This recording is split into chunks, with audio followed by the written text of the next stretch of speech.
Terima kasih Anda masih bersama kami di Kompas Siang. Saudara, harga daging sapi diprediksi terus merangkak naik hingga bulan Ramadan nanti. Kenaikan ini membuat pedagang merugi dan memunculkan rencana mogok jualan selama 5 hari mulai Senin besok. Lalu apa yang harus dilakukan pemerintah untuk menurunkan harga daging sapi dan juga mencukupi kebutuhan harian yang dijual di pasaran?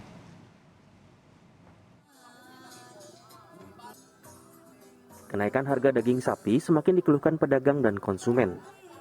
Di sejumlah wilayah, harga daging sapi mulai menyentuh angka Rp130.000 per kilogram. Merespons kenaikan harga, pedagang pun berencana mogok jualan. Udah pasti? Udah. Itu dapat suratnya dari siapa, Be?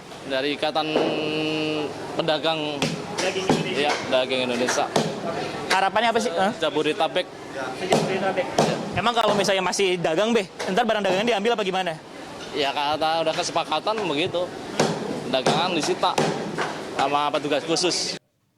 Ketua Jaringan Pemotong dan Pedagang Daging Indonesia atau JAPDI, Asnawi, menyebut rencana mogok ditempuh karena kenaikan harga sudah terjadi sejak akhir tahun kemarin dan pedagang mengalami kerugian. Meski demikian, dalam Sapa Indonesia Malam 26 Februari, JAPDI meminta pedagang untuk tetap berjualan.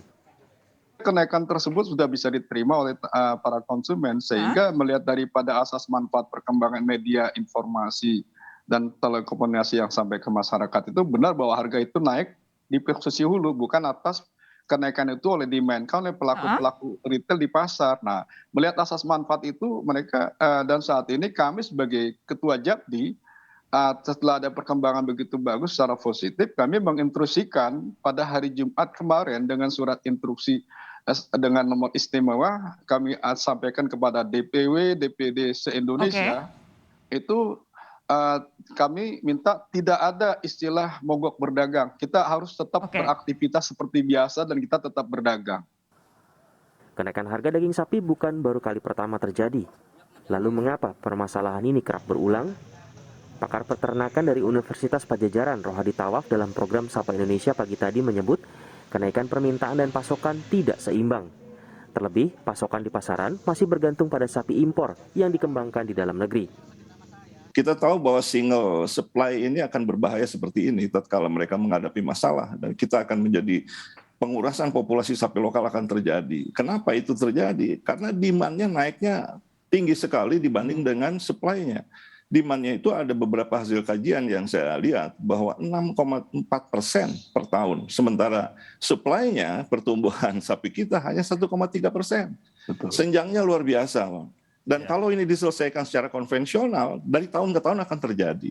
Memang setiap tahun Lebaran maupun Idul Adha itu mesti terjadi kenaikan harga, namun normatif. Nah, tahun ini dia tidak normatif. Karena apa? Ya tadi ada dua masalah besar di Australia dan suplai kita sebagai substitusinya dari negara lain tidak masuk. Lalu, apa jalan yang sudah ditempuh pemerintah untuk mengatasi permasalahan ini? Kalau solusi jangka pendeknya itu mobilisasi sapi atau daging yang diproduksi di dalam negeri tentu saja. Yang kedua ya kita pertimbangkan untuk impor termasuk impor kerbau ya sebagai substitusi dari daging sapi. Tapi itu solusi jangka pendek dan kita akan lihat perkembangannya ya apakah nanti keputusannya akan diambil atau tidak. Nah, solusi yang lebih jangka panjang itu sudah disiapkan oleh Kementerian Pertanian. Antara lain integrasi antara kebun sawit dengan sapi ya. Salah satu pertimbangannya karena kebun sawit itu tidak dialihfungsikan ya sehingga dia lebih sustainable gitu ya. Kemudian juga impor bakalan sapi yang lebih bagus gitu. Dan juga meningkatkan kualitas atau sapi dalam sapi lokal gitu ya. Dan juga kemudian yang tidak boleh lupakan kan ada larangan untuk pemotongan sapi betina yang produktif ya. Jadi adalah hal-hal yang sudah disiapkan. Pemenuhan stok dan stabilitas harga sejumlah bahan pangan di dalam negeri setiap tahun terpengaruh kebijakan impor dari negara asal. Pemerintah dituntut untuk segera memberi solusi masalah pangan di dalam negeri agar tidak semakin membebani masyarakat di tengah pandemi. Tim Liputan Kompas TV.